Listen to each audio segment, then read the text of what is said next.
দেয়, জরিমানা না করেন তাহলে তাসির হবে না। একটা কথা বলি,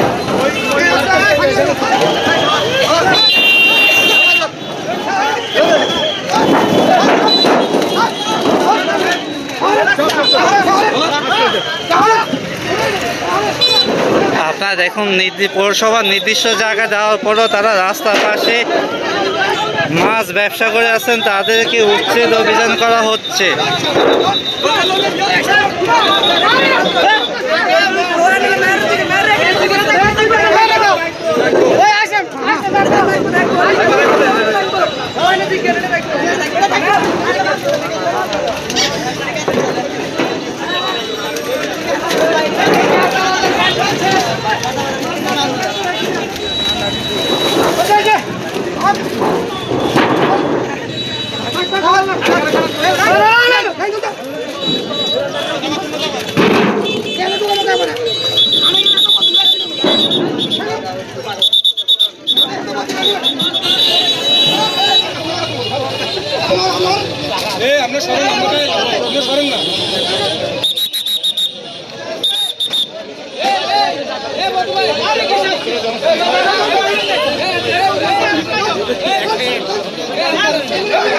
প্রিয় দর্শক, আপনারা দেখতে পাচ্ছেন যে রেল লাইনের পাশে অবৈধ একটি একটা আলিমের দোকান ছিল, সেখানে উঠিয়ে নিয়ে নেওয়া হচ্ছে পৌরসভার কর্মকর্তারা।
তরমুজ কা সরানা কা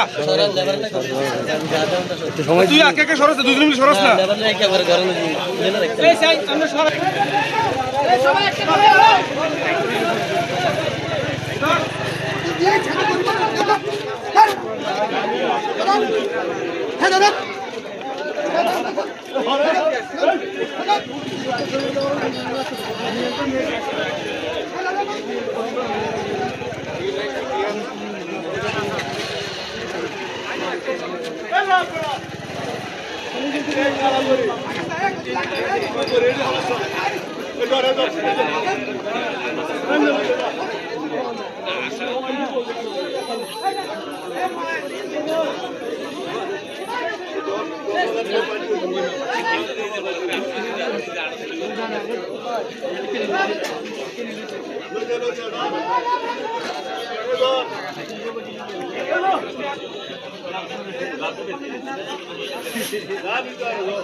যে অভিযান সেটা হলো আসন্ন ঈদকে কেন্দ্র করে পবিত্র রমজানের আজকে 16তম রমজান। আপনারা জানেন যে বাঙালি এবং আমাদের মুসলমানদের সবচাইতে বড় ধর্মীয় উৎসব এই পবিত্র ঈদ উল ফিতর।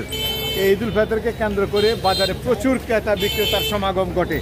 প্রশাসন সেটাকে কঠোরভাবে নজরদারিতে রেখেছে যেন বাজারের আইন শৃঙ্খলা, যানজট, বাজারের পরিবেশ সব কিছু যেন সমুন্নত থাকে। আমাদের নির্বাহী ম্যাজিস্ট্রেট জনাব আব্দুল হাই সিদ্দিকের নেতৃত্বে আমাদের ভারপ্রাপ্ত কর্মকর্তা এবং পৌরসভা আমরা যৌথভাবে ওনার নেতৃত্বে আমরা কাজ করছি বাজারকে যানজট মুক্ত, ফুটপাত অবৈধ দখলমুক্ত এবং অবৈধ যান বাজারে যেভাবে যান চলাচলে বিঘ্ন সৃষ্টি করে সেটাকে সম্পূর্ণরূপে এবং খাদ্যের মান নিয়ন্ত্রণ এবং ভেজাল অবৈধ খাদ্য যেন কেউ বিক্রি করতে না পারে এবং যারা ইচ্ছাকৃতভাবে মজুত করে কৃত্রিমভাবে খাদ্য সংকট সৃষ্টি করে দাম বাড়ায়, তাদের বিরুদ্ধে আজকে নির্বাহী ম্যাজিস্ট্রেটের নেতৃত্বে এই অভিযান। আমরা আশা করছি মানুষ আইনকে শ্রদ্ধার চোখে দেখবে এবং আইন মেনে চলবে, তখনই আমাদের এই কাঙ্ক্ষিত যে উদ্দেশ্য সেটা বাস্তবায়িত হবে। এবং এই অভিযান চলমান থাকবে আমাদের নির্বাহী ম্যাজিস্ট্রেটের নেতৃত্বে।